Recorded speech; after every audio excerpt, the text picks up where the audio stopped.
Bismillahirrahmanirrahim. Ya Rabbi bil Mustafa balligh maqasidana waghfir lana ma maqam ya wasi'al karami.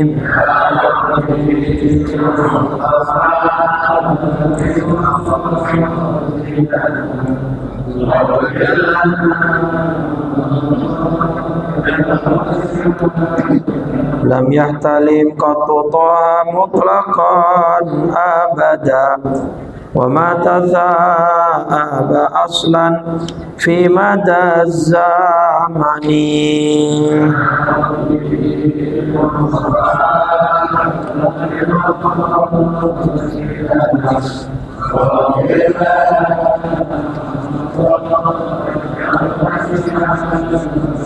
Minhu dawabu falam tahrab wa ma waqa'at zubabatun abadan fi jismihi al-hasani.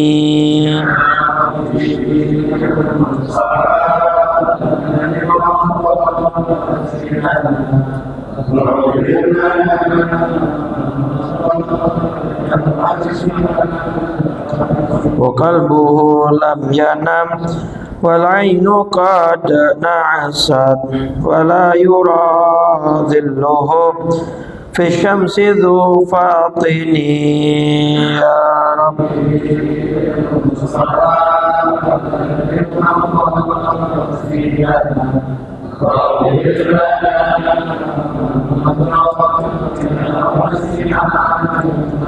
wa qalbuhu lam yanam wal ainu qad na'asat wa la yura dhilluhu fi syamsi dhu fatini. Ya Rabbi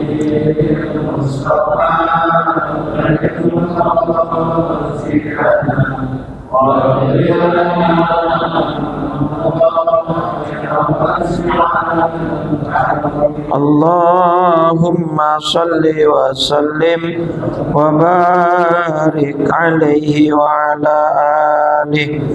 Al-Fatihah ila ruhi Rasulillah Sayyidina Muhammad ibn Abdullah wa ala alihi wa sahbihi wa mawala wa jami'i awliyallah wa asfiyallah khususan sadatina Abi Bakrin wa Umar wa Uthman wa Ali wa an baqiyatis sahabati wa tabi'in wa tabi'in tabi'in wa man tabi'ahum bi ihsanin ila yaumiddin wa alaina ma'hum wa fihim ya arhamar rahimin. Thumma ila ruhi al-muhajir al-Ahmad bin Isa wal ustadz al-azam al-faqih al-muqaddam Muhammad ibn Ali Ba'alawi wa Syekh Abdul Rahman bin Muhammad al-Saqaf auladihi al-jami' wa ikhwani al-jami'.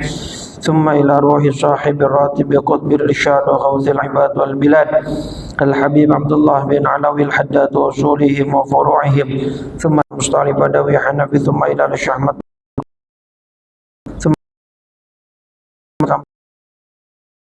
wa amwatikum wa amwatil muslimin ajma'in. Anna Allah al-Karim yataghashana taghashahum birrahmah wal maghfirah wa yu'idu alaina min barakatihim wa ulumihim wa nafihi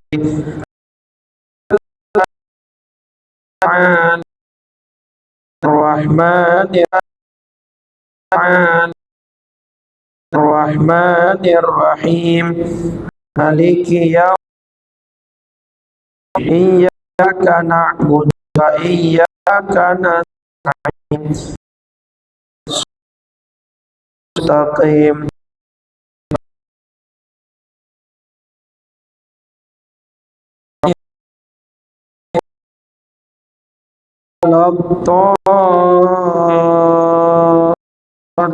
Lin.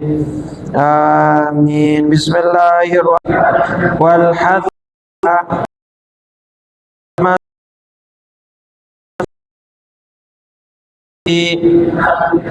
wa bi sunnati rasul.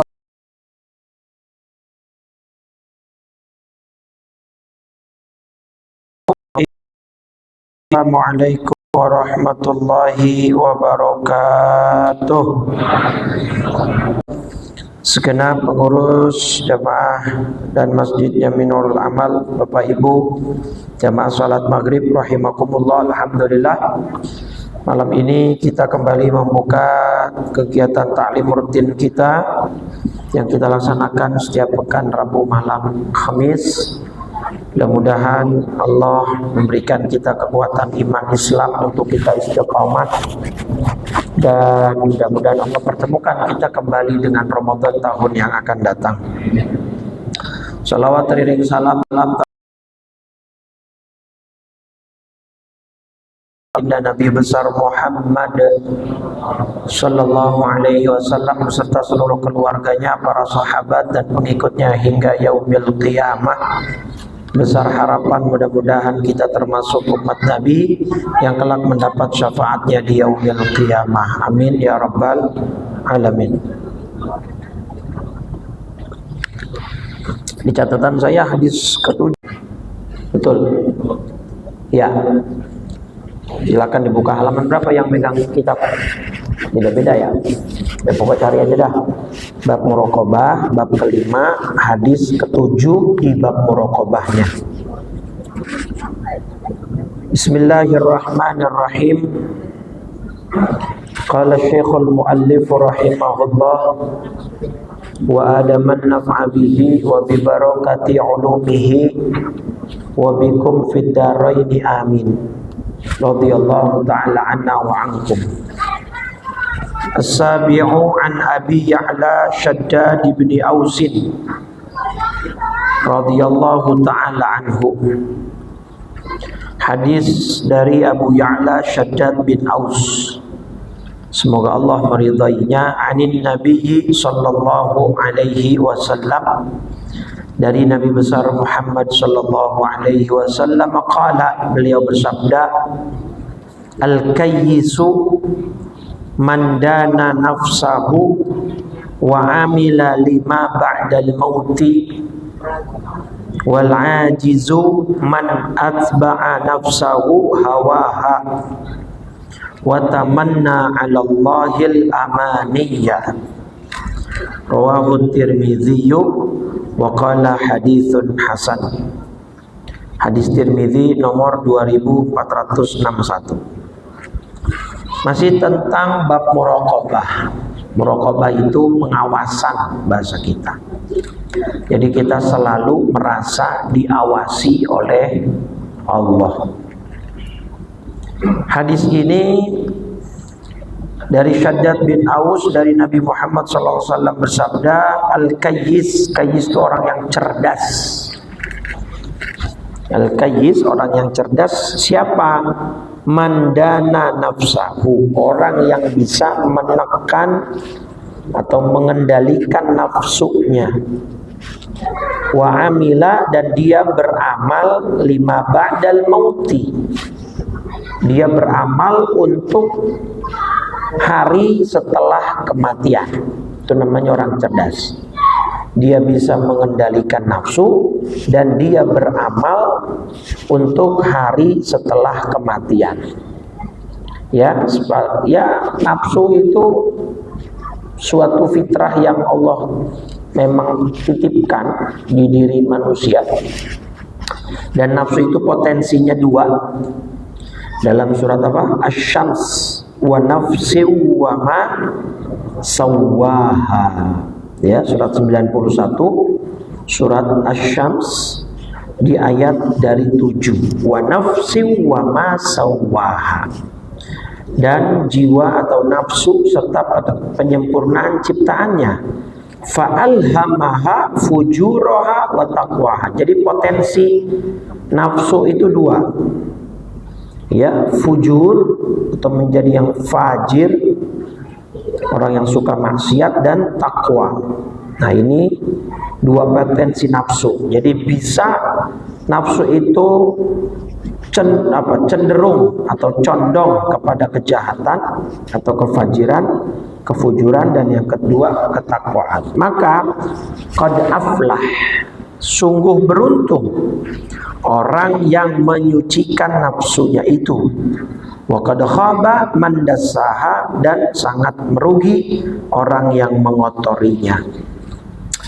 Nah, jadi nafsu memang ada dua jalan, jalan kejahatan dan jalan ketakwaan. kita kalau mengandalkan diri sendiri hampir mustahil bisa ngendaliin nafsu.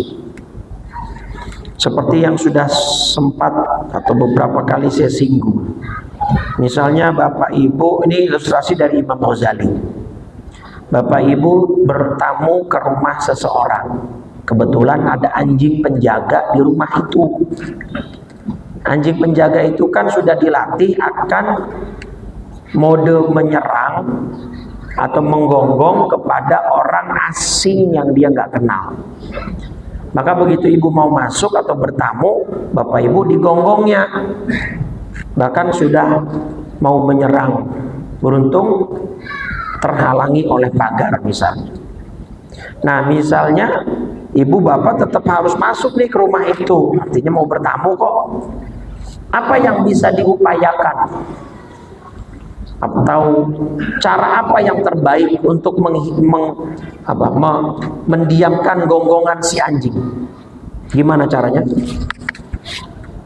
Hah? Kasih tulang. Kalau bawa orang bertamu masa bawa tulang? Mana tahu ada anjingnya? Hah?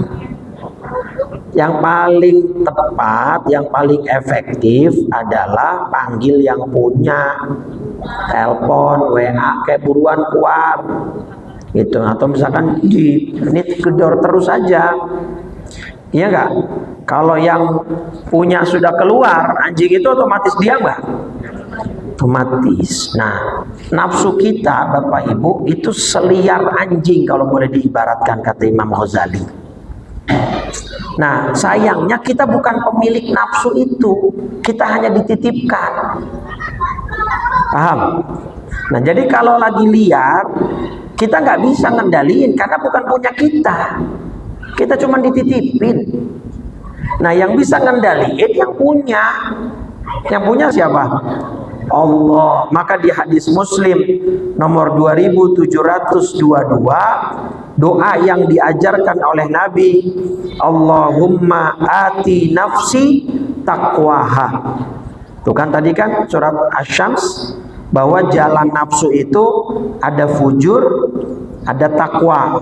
Maka kita minta Allahumma ati nafsi, ya Allah berikanlah nafsuku takwaha, jalan ketakwaannya.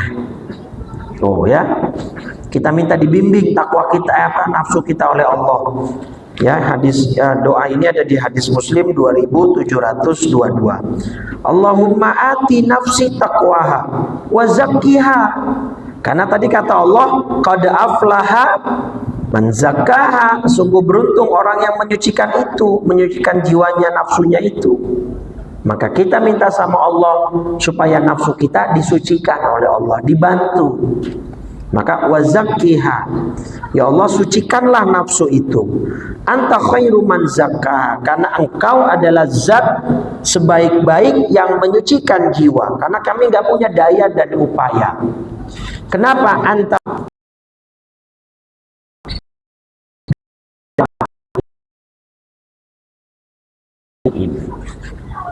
Kita nggak bisa. Nah, tetapi kalau udah dibantu sama Allah, makanya taufik. Ngomong tuh, alhamdulillah kita mendapatkan hidayah. Taufik ini lawanannya khudlan. Lawanannya khudlan.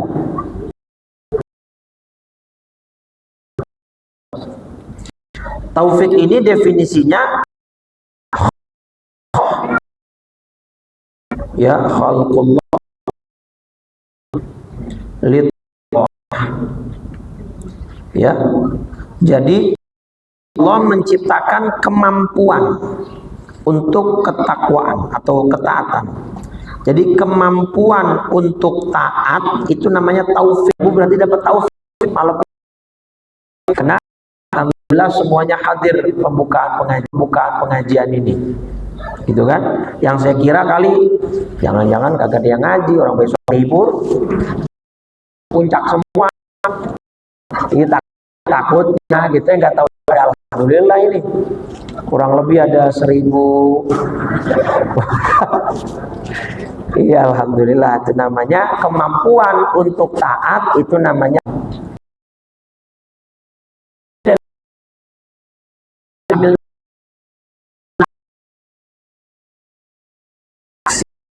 nama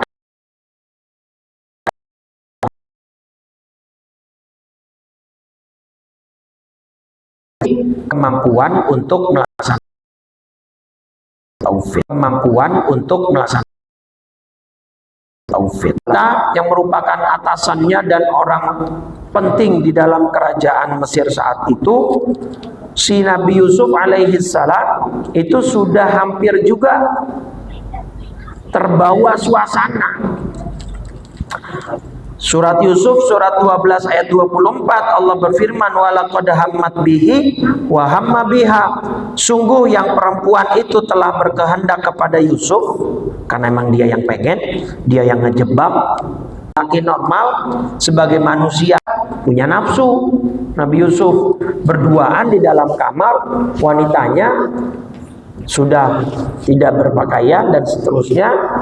Tidak ada yang tahu, kamar dikunci. Nah, itu jadi Nabi Yusuf pun hampir Yusuf yang nolongin Allah, Pak. Nah, itu para namanya maksud. Apa maksud?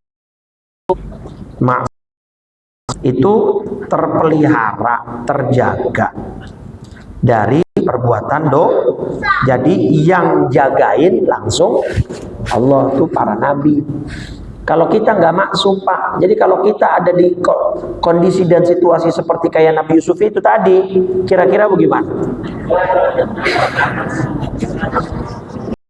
Wallahu a'lam bishawab. Iya. Nah, makanya kita kembalikan kepada Allah semuanya. Jangan sombong, Ustaz, saya mah insya Allah jauh dah yang begitu-begitu. Saya kan ahli masjid, Ustaz. Saya kan sering sholat, saya sering banget. Gak bisa, Bu, Pak. Namanya nafsu itu ya akan terus mengintai kita. Ditambah nafsu yang memang sudah ada dalam diri kita, dikompor-komporin sama setan. Makin jadi. Karena kan memang dunia manusia itu punya dua bisikan. Bapak Ibu suka nonton kan kalau misalkan ada sinetron atau ada film kartun atau animasi atau apapun lah. Misalnya orang pengen nyolong sedang cakep nih gitu kan. Atau ada sneaker apa sepatu atau buka. Nah, itu kan kanan itu dosa.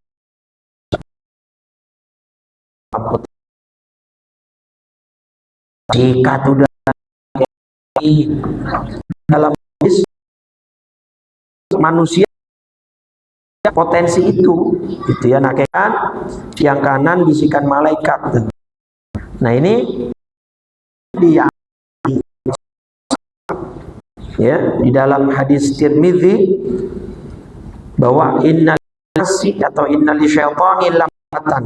Dalam hadis Tirmidzi nomor 2988, innal syaitani lamatan bibni Adam walil malaki lamatan.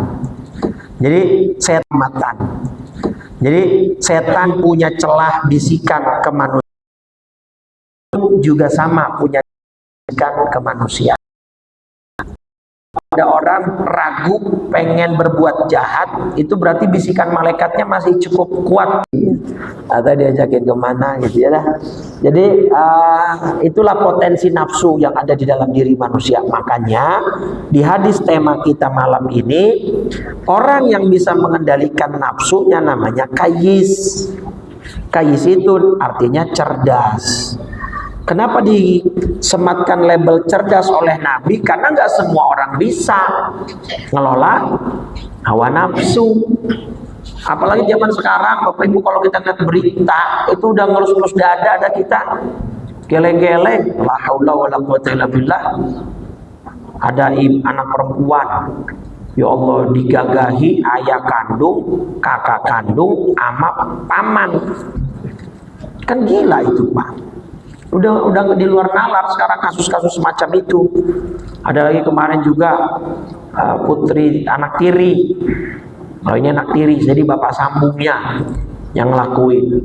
Ada lagi di mana tuh, daerah mana, udah dia mencabuli banyak anak, sama anjing peliharaan tetangganya juga disikat. Coba itu Pak.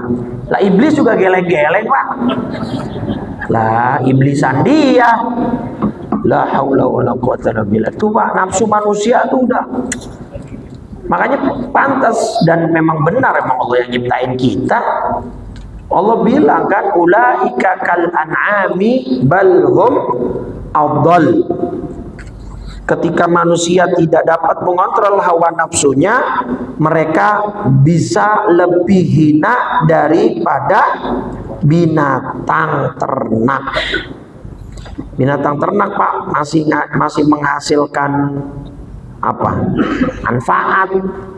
Entah susunya, entah dagingnya, entah kulitnya, ya enggak? Tapi manusia begitu.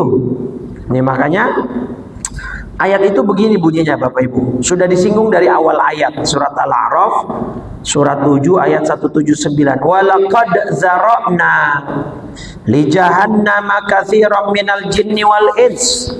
Sungguh akan kami isi neraka jahanam banyak dari kalangan jin dan manusia. Mereka punya hati kok, dikasih sama Allah, tapi la yafqahuna biha. Hatinya nggak dipakai buat memahami ayat-ayat tanda kekuasaan Allah. Mereka punya mata kok, tapi matanya la yubsiruna biha, tidak digunakan untuk melihat tanda-tanda kebesaran Allah. Mereka punya kuping, mereka punya telinga, tapi juga tidak digunakan untuk mendengarkan, la yasma'una biha, tidak digunakan untuk mendengar ayat-ayat Allah. Nah di sini ulaika kal an'am. Kalau begitu mereka seperti hewan ternak. Pendengaran, punya penglihatan, tapi nggak punya hati kayak manusia. Tapi nggak ada satupun hewan yang tidak tunduk kepada Allah. Betul nggak? Artinya semua makhluk itu, semua ciptaan Allah itu tunduk, bersujud dalam arti kot. Wa im min syai'in la yusabbihu. Semua namanya kepada Subhanahu illa tafqahuna tasbih. Surat Al-Isra surat 11 ayat 44. Tuh. Tusabbihu lahu man fis samawati sab'u wal ardu wa man fihinna. Langit yang 7, bumi dan semua yang ada di dalamnya bertasbih kepada Allah. Semua Bapak Ibu.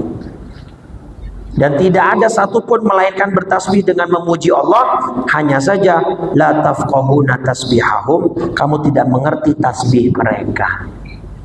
Jadi jangan-jangan kambing lagi mengembek itu sejatinya isinya tasbih kepada Allah.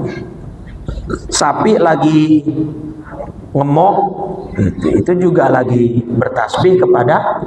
Tapi manusia punya mulut malah dipakai bukan buat berzikir, bukan buat bertasbih, malah buat caci maki, gosip, nuduh orang, ngata-ngatain orang dan seterusnya. Nah maka kalau begitu mana yang lebih mulia, hewan atau manusia kalau gitu? Berarti gitu, konteksnya begitu. Hewan dikasih alat indera, panca indera oleh Allah, nggak selengkap manusia, tapi semuanya dipakai buat tunduk dan pasrah kepada Allah. Bahkan benda mati, bintang, bulan, matahari tunduk sama Allah Bapak Ibu, sesuai perintah setiap hari terbit, setiap hari terbenam, setiap malam, kemudian berputar terus. Pernah sekali-kali nggak mau terbit, kenapa adil nih kan? Tapi manusia ada yang ngambek terus kagak sholat, ngerasa disakiti, ngerasa dizolimin, ngerasa nggak lakukan secara adil oleh Allah, terus ngambek, nggak mau ibadah. Banyak yang begitu. Nah berarti kalau begitu manusia bisa lebih hina daripada hewan. Naudzubillah. Maka ayo kita kendalikan nafsu kita dan amila lima ba'dal mauti, beramal untuk hari setelah kematian. Kenapa cerdas? Berarti kan ini investasi Bapak Ibu. Orang saja sekarang nih, kemarin emas hampir menyentuh 2 juta atau bahkan sudah 2 juta. Butik Antam di Pulau Gadung sebelum buka udah pada ngantri buat investasi. Betul nggak? Salah kaprah, kemarin pas murah kagak beli, sekarang pas tinggi malah diburu. Nah itu kan nggak pinter, namanya nggak cerdas. Dari dulu udah dibilangin kalau buat invest pakainya emas. Ini investasinya buat yang dijanjiin manusia, investasi akhirnya kena investasi bodong, rugi ratusan juta. Betul nggak? Banyak yang begitu. Kenapa? Dia lebih percaya janji manusia sama janji Allah. Sama janji manusia marketing nih, wah terpukau nih Bapak, kalau deposito sekian, kalau invest sekian, ininya feedbacknya bisa 100% dalam kurun waktu 3 tahun. Ya setelah 3 tahun bangkrut perusahaannya, pahit boro-boro kembali, yang ada buntung bukannya untung. Tapi kalau sama Allah Pak, yakin untung dong. Makanya Allah udah janji di Al-Baqarah 261, matsalul ladzina yunfiquna amwalahum fi sabilillah, 7 tangkai. 1 tangkai ada 100, berarti minimal 1 butir atau 1 rupiah dia keluarkan, balasannya 700 kali lipat. Bukan saya janji Allah. Nah maka kita berinteraksi dengan ayat ini tergantung keyakinan masing-masing. Boleh nggak berarti kita kalau sedekah niatnya supaya dilipat gandain rezekinya sama Allah berdasarkan ayat ini? Ya Allah, ini kan Rebo Malam Kemis sudah mulain. Rebo Malam Kemis pengajian yang lain di Nurul Amal kan ada tagihan amal, ada kantong apa itu? Kantong konjen. Tahu nggak kantong konjen ini? Bahasa orang dulu kantong konjen yang ada serutannya tuh. Ini saya sedekah malam Kemis 10.000, ya Allah, lipat aja. Berarti kalau 10.000 diganti 100 kali berarti berapa? 1 juta. Saya minta 1 juta balik ya Allah. Boleh nggak begitu Pak? Jin bukan saya. Berarti kalau dia begitu, dan kita sering kok begitu Pak, sedekah biar anak sembuh sakitnya, sedekah biar anak lulus ujiannya, sedekah biar suaminya diangkat, apa namanya di kerjaan itu apa namanya, jabatannya atau dinaikin gajinya, sedekah santunan yatim biar usahanya lancar. Makanya baru buka usaha biasanya bikin tasyakuran, undang anak yatim gitu kan, ada maksud kan, apa maksudnya? Biar usahanya lancar, berkah. Boleh nggak begitu? Ya boleh, orang dia berharapnya ke Allah kok. Yang suami sedekah niat supaya istrinya cepat nambah, cepat sehat kalau lagi sakit, dan seterusnya lah, boleh. Tapi memang kalau urutan makom keimanan levelnya itu paling rendah. Kalau kita amal tujuannya dunia, itu level ikhlas paling bawah. Tapi boleh, paham nggak? Artinya boleh, daripada orang-orang awam pengen dunia salah jalan, mendingan pakai janjinya Allah. Percaya sama Allah. Yang lebih PA lagi, dia ke dukun minta kaya, dukunnya masih ngontrak. Kan udah ketahuan ya dari awal. Nah maka boleh, kalau bicara boleh tidaknya boleh Pak, Bapak Ibu niat sedekah, berbagi, amal untuk tujuan duniawi boleh, tapi levelnya itu paling rendah. Nah kalau jemaah Nurul Amal sih kudunya mah levelnya udah ya minimal banget di pertengahan lah. Jadi kalau Bapak Ibu gak usah niatin buat dunia juga, Allah kan kagak tidur, la ta'khudhuhu. Jadi mungkin gak yang ibu bapak amalin itu Allah lupa, lalai, malaikat gak nyatet ketiduran malaikatnya, mungkin gak? Kagak mungkin. Jadi walaupun gak diminta, sistemnya bekerja gak? Itu maksud saya. Tapi kan orang awam nggak bisa Pak Bu digituin.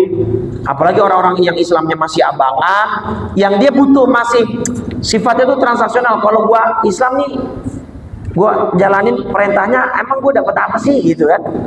Kalau gua sholat emang apa sih yang bisa gua dapat?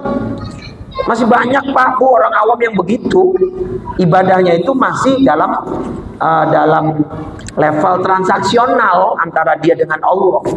Ya daripada dia nggak ibadah ya untuk menarik dia supaya mau ibadah dulu ya nggak apa-apa pakai daya tarik dunia, paham nggak? Tapi tetap kita arahkan berharapnya ke siapa? Gitu. Tapi kalau untuk yang level lebih tinggi harusnya sudah nggak lagi. Karena walaupun kita tidak niatkan si penuh ya, lagi kena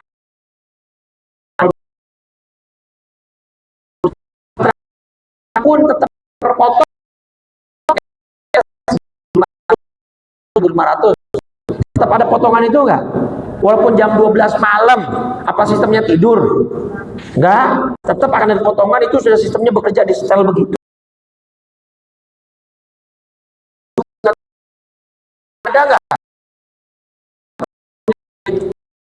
Ya. Gesin ini orang awam yang ayo dong beramal.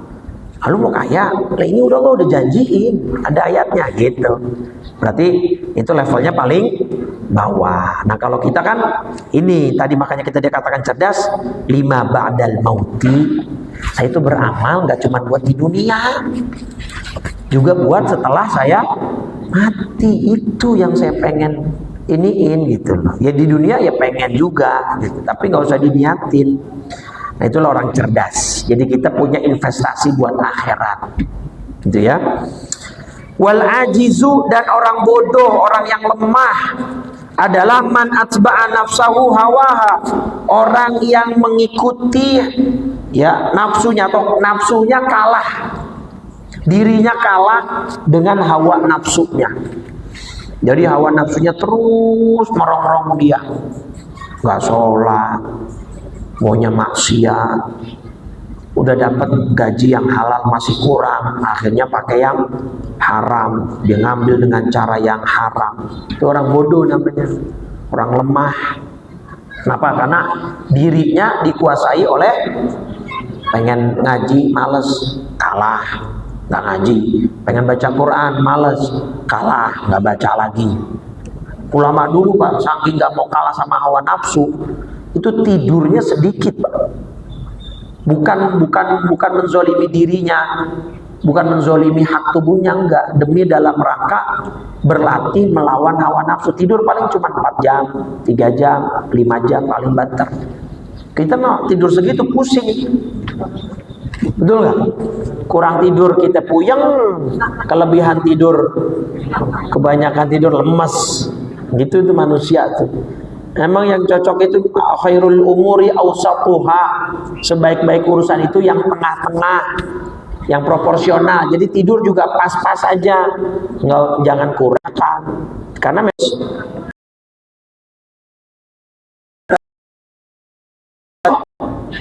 terus melek pas kita udah sadar. Berarti yang nyadarin siapa? Lah itu maksud saya, kita kagak tahu caranya tidur, caranya bangun. Maka dikatakan oleh Allah nih, surat Ar-Rum surat 30 ayat 23, wa min ayatihi manamukum billaili wan nahar. Di antara tanda kebesaran Allah itu tidurmu pada waktu malam dan siang. Jadi bayangin tidur aja itu tanda kebesaran, karena memang kita nggak tahu caranya tidur Pak. Bener nggak? Pokoknya mah udah tidurin badan, pejemin mata, tiba-tiba bangun sendiri, sadar sendiri, melek, baru kita melek.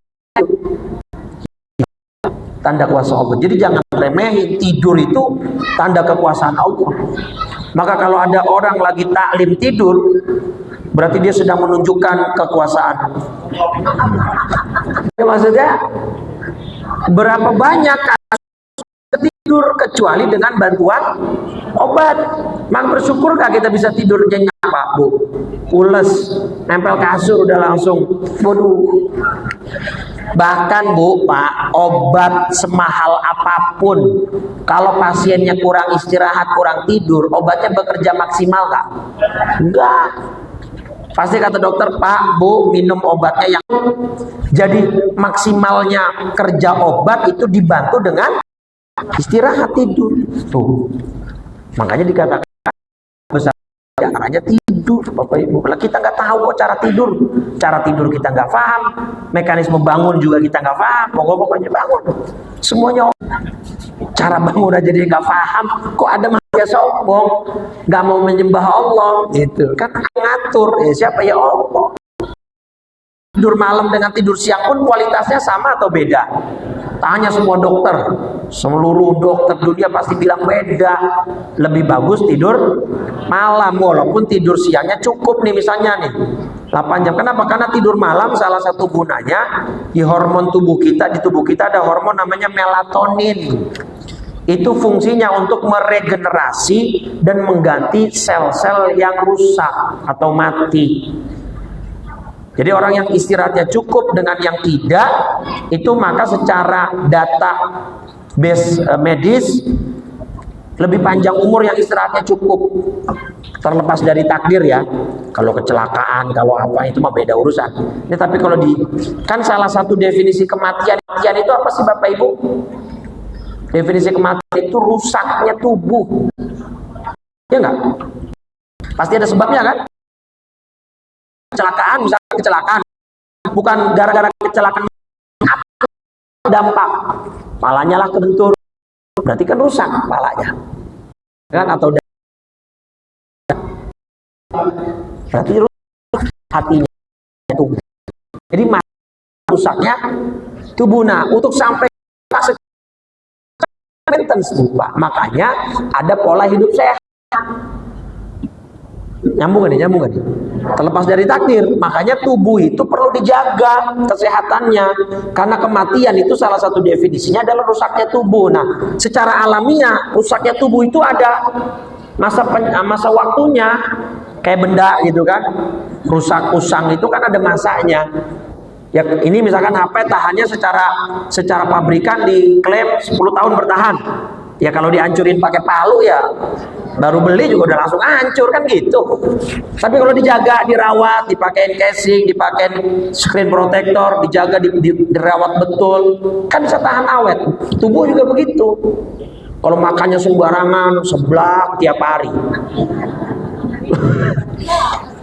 Boleh, bukannya nggak boleh, tapi ada kasus Bapak Ibu.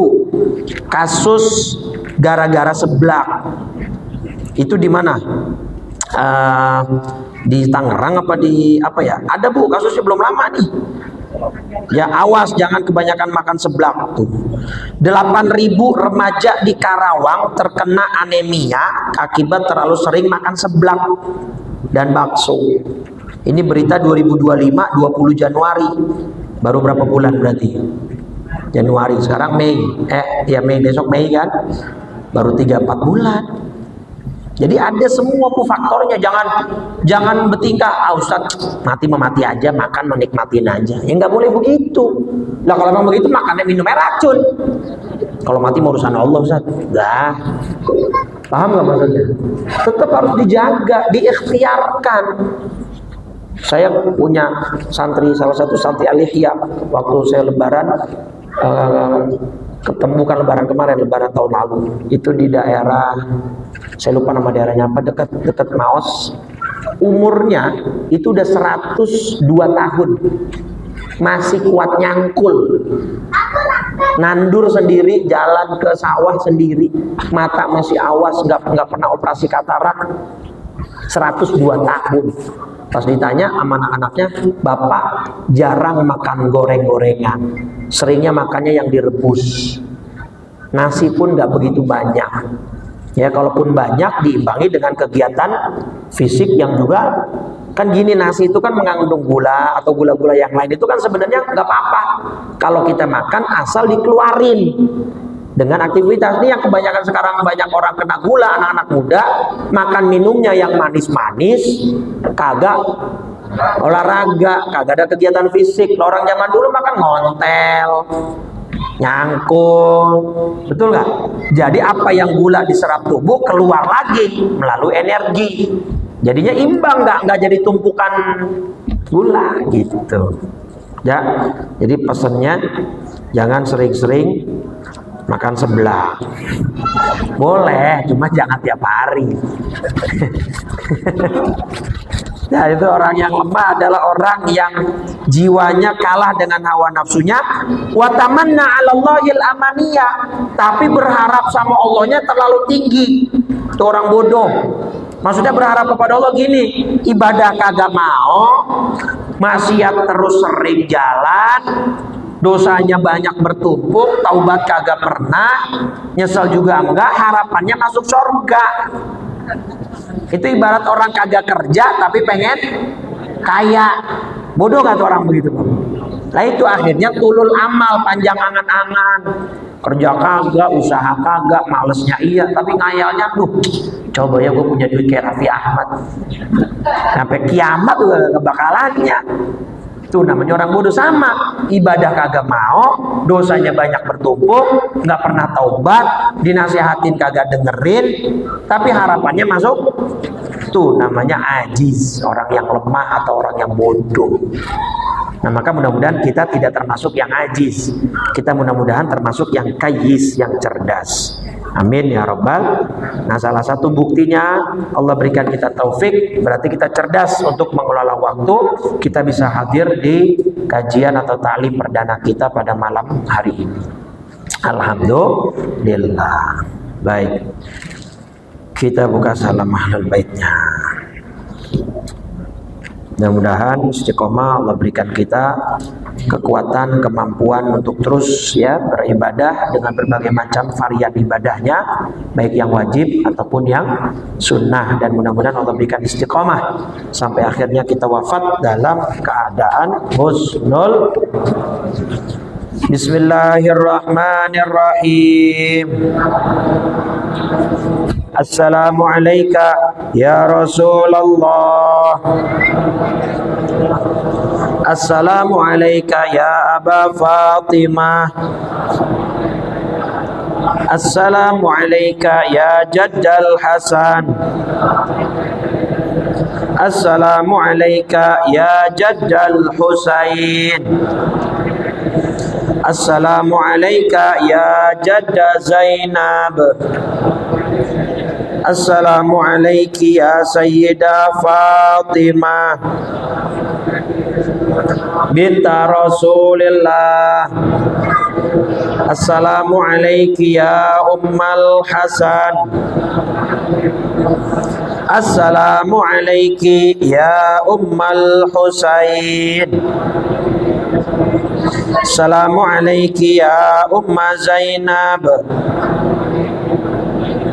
Assalamualaikum ya Ummal Mu'minin.